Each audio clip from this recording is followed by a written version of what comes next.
Tottenham beat Man United to win Europa League and end trophy drought.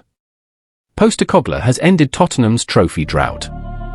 Tottenham Hotspur have beaten Manchester United 1-0 in the Europa League final at the Estadio San Mamés in Bilbao. Spurs' victory ends a 17-year wait for another piece of silverware after their 2008 EFL Cup win. It also confirms the club's participation in the Champions League next season. The only goal of the match was scored just before the half-time break when Brennan Johnson guided the ball into the back of Man United's net. Spurs' triumph is notable as, next season, they will become the first Premier League club to finish outside the top 10 and then play in the Champions League. This win-or-bust clash between two heavily maligned English giants offered a golden ticket to the UCL, despite their truly atrocious domestic form. Johnson's breakthrough was the 31st time that the Red Devils had conceded the opening goal in a match this season, the most of any Premier League club across all competitions. It was the latest damning statistic for Ruben Amorim's men, but they looked to change the narrative when Rasmus Højlund headed over from Ahmad's cross.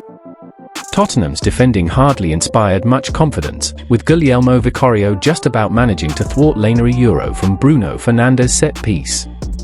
The North Londoners were holding on to their slender lead by the skin of their teeth when Vicario failed to collect a routine free kick from Fernandes, but he was bailed out by Mickey van der Ven's stunning acrobatic clearance of Højlund's header. United continued to look the more likely side to strike next, and Fernandes should have done much better when his diving header went wide from Nasser Mazroui's cross.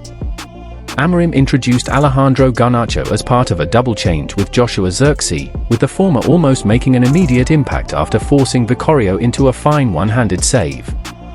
Ultimately, it was to be Tottenham's night, as Postecoglou's players earned a piece of silverware that more gifted Spurs teams during Mauricio Pochettino's exciting tenure failed to deliver. It was a fine way for the Australian to mark his 100th match in charge, as Spurs achieved their 150th victory in European competition. Meanwhile, United's unbeaten UEL run ends in their 15th and final game in this competition, as the inquest into the club's disastrous campaign begins. Ruben Amorim must face scrutiny as key decision costs Manchester United dear in Europa League final. Tottenham 1-0 Manchester United. Brennan Johnson's scrambled goal in the first half sees Spurs end their trophy drought and earn a Champions League place while the nightmare gets worse for Ruben Amorim. For the entire duration of a nerve-addled Europa League final, Ruben Amorim barely stood still. He probably covered more ground than Casemiro. And he did not know whether to have his hands in his pockets or out. In fact, Amorim's anxiety was a tone-setter for a match that barely featured a confident passage of play from either side. Amorim always cuts an obsessed figure in and around the technical area, but this was different level. And quite frankly, his uncertainty, his change of game plan, leaving Alejandro Garnacho on the bench, was one of the key factors in this excruciating defeat for Manchester United. Amorim has been afforded considerable benefit of the doubt since his appointment at Old Trafford, but this cannot be dressed as anything other than a failure on his part. Let's put it this way, if Sir Jim Ratcliffe's brains trust does not have a thorough inquiry into this loss against a very average Spurs side, it is not doing its job. Of course, Amorim needs better players, as do Spurs, and this match was glaring evidence of that. As far as the atmosphere inside a wonderful stadium goes, this occasion lived up to the pre-match billing. As far as the standard of football expected from two teams who have lost a combined 39 Premier League matches this season, this occasion also lived down to its billing. The 40 minutes that preceded a suitably ugly opening goal were not bad, they were spectacularly bad. Nerves? Perhaps. But as well as being a reflection of their standing in the English game right now, it was a luminous illustration of the challenges that lie ahead for both clubs. In terms of truly elite football, they have fallen off a cliff, and scaling their way back towards the top is a seriously arduous task. Amorim was a bag of nerves on the touchline. It really is hard to describe how poor the first half of this match was. It was a litany of misplaced passes, clumsy fouls, shanked crosses, bad decisions and thoughtless attacking. It was dire.